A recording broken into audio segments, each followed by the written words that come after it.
A recent trend on TikTok talking about black fatigue, where people in videos talk about black people being obnoxious, loud, and with a victim mentality.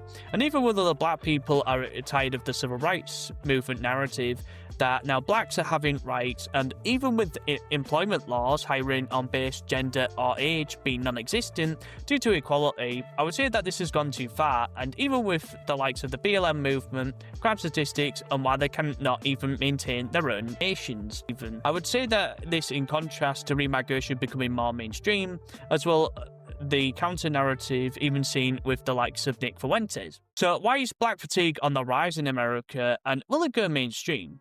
With this recent TikTok trend called black fatigue in America to do with their obnoxious behaviour, such as being loud, rude, stubborn, and narcissistic in public, and playing the victim mentality even when caught when breaking the law.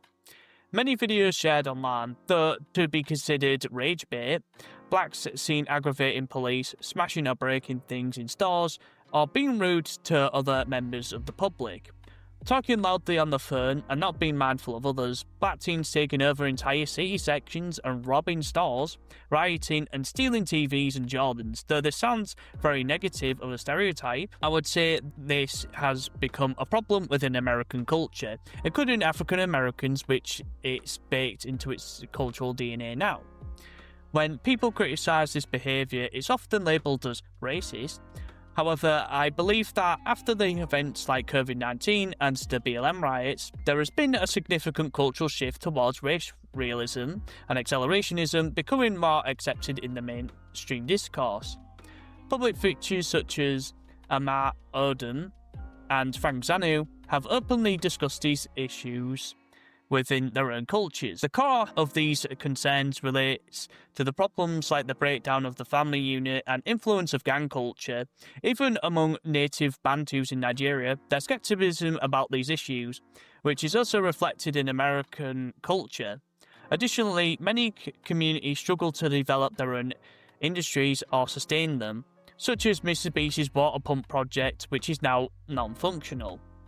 And Americans becoming less predominantly white, and considering that certain populations with less favourable genetics tend to have higher birth rates, I believe that this has led to a growing desire for stronger tribal identity and cohesion. Furthermore, the Civil Rights Act is now being questioned regarding why conditions for the black community in America have worsened over time. Some argue that certain areas, like Harlem, mentioned by Pastor James Manning in one of my videos, have seen the decline rather than progress. Concerning the red pill perspective, it's important to recognise that figures behind the civil rights movement, such as the NAACP and Martin Luther King Jr., has been involved in controversial actions, receiving funding from Jewish groups to promote desegregation, which some interpret as a part of a broader agenda. Example with Harvey Milk, a gay communist who served time for sodomy, a crime back in the 60s, reportedly wrote speeches for Martin Luther King to push for ending enforced segregation. In recent times, places like Arkansas, Return to the Land, a white-only community with optional segregation and shared culture, highlights a growing trend of people returning to a closer-knit tribal-like communities. Some dismiss this as the Dark Ages or the Stone Age, but I see it as a tangible movement rather than just a theory. I believe race realism isn't solely about the so-called far right or conspiracy theories about white genocide. Instead, many people see it as a way to preserve their shared culture and ancestral rights, especially as the demands for independence grow, notably in the UK. This perspective is becoming more visible across different groups, white, black, Jewish, challenging the Marxist academic ideas that promote the notion of race equality. The internet has become a cultural extension where information, whether on Instagram, which is relatively free speech friendly, X formerly Twitter, TikTok or other platforms, plays a significant role. Although these platforms are increasingly controlled, it's easier than ever for younger generation, or known as Zoomers, to be red-pilled, can access crime statistics, historical data and other information that promote race realism, often through these edited videos or memes, usually through either schizo edits or usually an edit of historical figures. However, convincing older generations, known as boomers, remain more challenging as they tend to have a different energy and perspective. Still, the underlying message of race realism is gaining traction, revealing deeper truths about race and culture. Additionally, figures like Nick Fuentes have shared their personal experience of black communities. In a recent interview with Piers Morgan, a disgruntled anti-racist, anti-gun lefty, who challenged Nick on his views on black community and even using guilt trip methods, though Nick did not use crime statistics properly. I do think when he brought up per capita, which Piers did not understand, in half of the population, despite being less than 30% of the population commit 50% of the crime, it's per person. And obviously a fallacy in both black and white crime, often highlighting cultural differences and the challenges of integration. These narratives contribute to a broader discussion about race, culture and identity in America. Nick also mentioned the Jewish question, or as known as the JQ, and the guilt tripping being used against him via Daniel Finkelstein input on his mum died in the hurry, as Nick sarcastically retorts back. Again, Piers instantly lost this, though I don't like either of them, because of his clear red herring arguments. I think if Nick could have made some better arguments, such as using someone like Norman Finkelstein, pointing out the obvious lies, such as the Holocaust literature, like Mockingbird or stories in the camp being hyperbolic, in that only a handful of guards will have been brutish as displayed in films. After the war, there were many books that were not written by actual survivors. The book called The Mockingbird was removed due to not being written by a survivor, but rather someone living in Switzerland. Or that one survivor from the Oprah Winfrey show, when he was seen on the show talking about how he met his wife during those times, as it turns out he was actually never there. As well, there are double standards such as extorting money off of Germany and Switzerland out of millions, but never American-Japanese reparations after being in detainment camps not being received, compared to actual survivors who received a few thousands off of the German government, while all these bigger organisations received millions. So many of them did not actually get reparations and forgotten compared to the fake survivors that got millions. The concept of spiritual brown and black nationalism is also gaining attention of those seeking to reconnect with their roots and promote cultural pride. Historically, leaders like Marcus Garvey played a significant role in black nationalism and pushed for racial pride. Garvey's message of self-reliance and unity among black people worldwide resonated deeply, inspiring a sense of shared identity and independence. Today, those ideas continue to influence the modern movement towards racial and cultural sovereignty, especially as many feel their heritage is under threat in a rapidly changing social landscape. All of these elements, personal experiences, spiritual awakening, and historical figures highlight that race realism and cultural preservation is not just about politics or conspiracy theories. They are just about reclaiming identity, fostering community cohesion, and resisting the homogenizing forces of globalism and cultural dilution.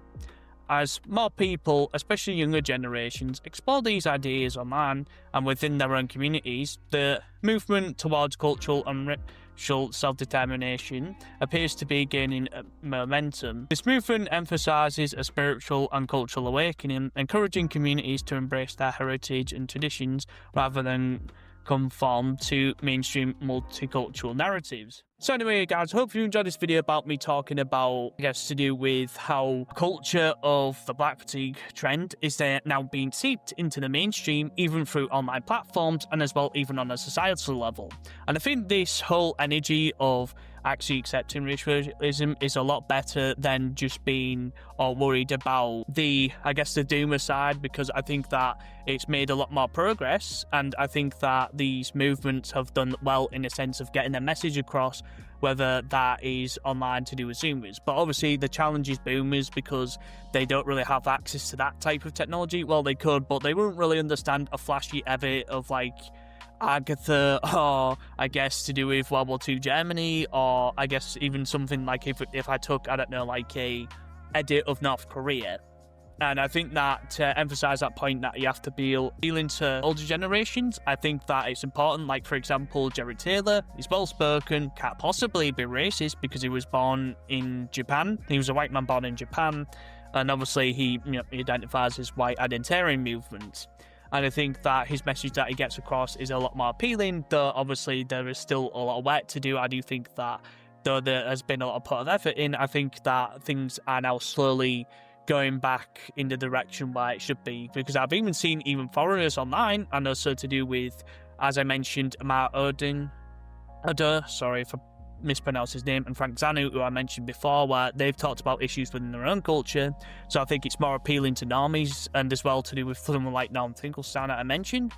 He also came off as, compared to someone like with Daniel Finkelstein, who was using that guilt tripping about, his mum died in the holly, as that was taking the piss out of. But I think it was quite interesting to do with the interview that I mentioned on the stream, where I was talking about, me and Theodore were mentioning stuff that, you know, you can make better points, like I said, with Norman Finkelstein, you know, extorting money and just having all this propaganda and lies, because it's more counterproductive to Jewish people than it is actually be able to not have this victim mentality anymore, and just be able to focus more on the future rather than the sins of the past. I do think the history is an important teacher, but I think that if there's a lot of lying within history and a lot of hyperbole and all these other things, it can make it a bit distorted. The same way that you use schizo edits that might red pill a Zoomer, it might also have their negative effect of turning them into a Wignut, I think. But yeah, I see that as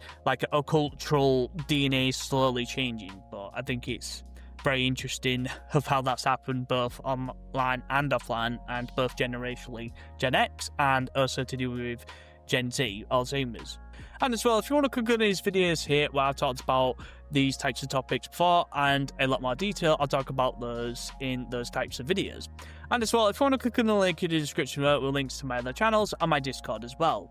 And I just wanted to leave a little message of, I just wanted to thank everyone about all the new year and also all the content I've been doing. Obviously, if people have seen my posts, if you are watching near the end of this video, I do think that the feedback, obviously to do with the type of content I'm doing, and I'm going to try do more uploading and all of those other things. But anyway, hopefully you guys have had a Merry Christmas and a Happy New Year, and hopefully you guys are going to enjoy the newer content within the future.